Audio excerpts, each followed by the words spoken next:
If you died in the 18th or 19th century, you might think your troubles were over. Nope, because even in death, you weren't safe. Your body could be snatched from the grave, dissected by strangers, and used to teach a bunch of wide-eyed med students how to poke around in human guts. Today we're digging into the filthy, fascinating, and very illegal world of resurrectionists. A polite word for grave robbers who didn't want your jewellery. They wanted you. Before we start, don't forget to subscribe to History's Hot Messes, where we dig up all the dirt, sometimes literally. In the late 1700s and early 1800s, medicine was getting serious about anatomy. Doctors wanted to know where the spleen actually was, instead of just pointing vaguely near the stomach and hoping for the best. But here's the catch. Dissection was deeply taboo. The only legally available cadavers were executed criminals, which was fine until crime rates dropped. A rare case where less crime was actually bad news. Medical schools were desperate, and when legitimate supply dried up, the black market stepped in. Enter the body snatchers. Your average resurrectionist was not just a shovel-wielding maniac. This was precision work. They'd wait until nightfall, pick a fresh grave. Fresh bodies were best because nobody wants to dissect last season's corpse, and work fast. They'd dig down to the head of the coffin, smash it open, loop a rope under the chin or arms, and yoink. Importantly, they'd leave jewellery and clothing behind. Why? Because stealing valuables was a felony, but stealing just the corpse was kind of a legal grey area. Imagine explaining that one in court. No, Your Honour, I didn't rob him, I just borrowed his body. Body snatching was lucrative. In early 1800s, London, a corpse could fetch the equivalent of hundreds of modern dollars. Even more if it was fresh or had something medically interesting, like an unusual disease or deformity. Some resurrectionists even took special orders. Need a child's body for a paediatric anatomy class. Dark, but possible. Need a giant with a clubfoot. That's going to cost you extra. The trade got so competitive that gangs formed, yes, gangs of corpse thieves, who would fight over fresh burial grounds. Of course, grabbing the goods was only half the job. Getting a corpse past watchmen, police, and nosy neighbours required some next-level creativity. Some resurrectionists hollowed out barrels, packed the bodies with sawdust, and labelled them pickled fish or medical supplies. Others went theatrical, dressing corpses as drunk companions and dragging them through the streets, hats tipped low, like a macabre weekend at Bernie's. One smuggler even dressed a cadaver as a high society lady, complete with bonnet and veil, and wheeled her through town in a pram. Nobody questioned the baby, though in fairness, most babies don't have man-sized boots sticking out. The US was no better.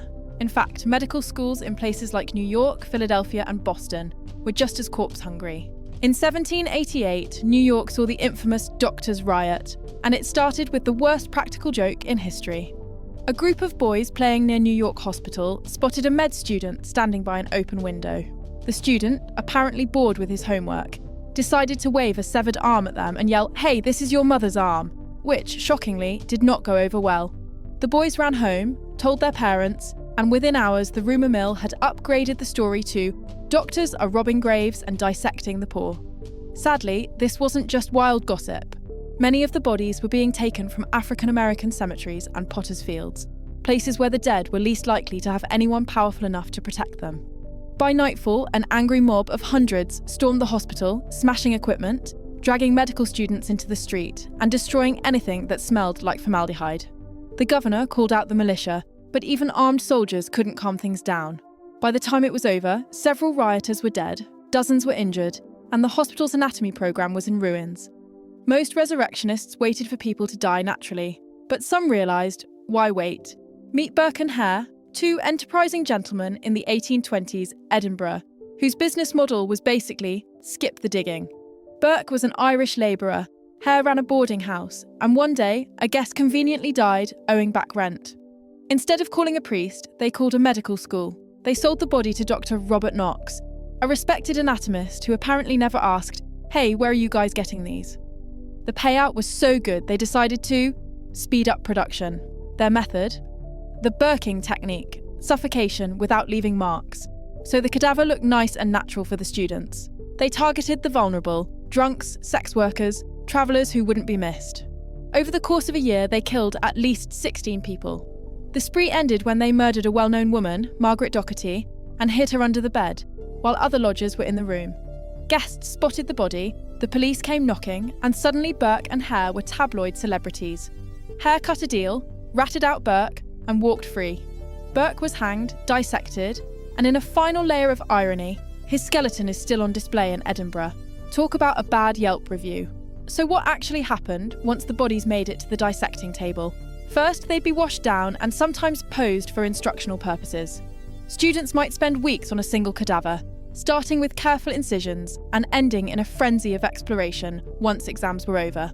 The atmosphere could be less than respectful. In some schools, students played pranks with severed limbs or posed skeletons in the windows.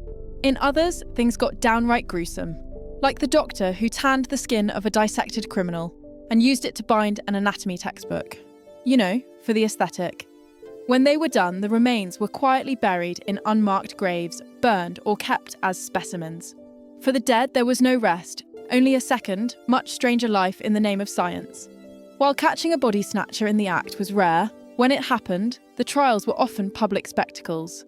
In 1828, London police nabbed 2 men hauling a suspiciously lumpy sack toward a medical school. Inside, the freshly exhumed body of a young woman. They claimed they'd found it lying around, which shockingly did not hold up in court. In America, punishment varied wildly. In Massachusetts, one pair of grave robbers was sentenced to a public whipping before being fined. In other states, the crime was technically a misdemeanor, meaning some resurrectionists paid a small fine and went straight back to work that night. The message from the legal system was clear. As long as you weren't caught too often, the risk was worth the reward. Communities were horrified. Families started guarding graves at night. Cemeteries installed mort safes, iron cages over graves to keep bodies in and robbers out. Some people even hired guards armed with guns, which led to at least a few resurrectionists becoming, well, corpses themselves. In Scotland, families sometimes installed spring-loaded pistols in coffins so that anyone trying to open the lid would get a nasty surprise. And yes, sometimes they went off during funerals. By the mid-1800s, the scandal was too big to ignore.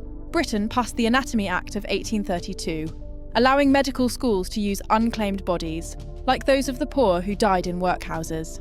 In the US, similar laws followed. The black market for bodies shriveled up. But the legacy of the resurrectionists lives on, in every medical textbook and every creepy Victorian horror story about someone waking up to find they've been buried alive. And in a few especially paranoid cases, relatives buried loved ones on their own property, right in the garden, because nothing says rest in peace like being under the rose bushes for eternity. So next time you pass an old cemetery, remember, those iron cages and high walls weren't to keep zombies in. They were to keep very real, very human monsters out. Which body snatching story creeped you out the most? Drop it in the comments, preferably before nightfall.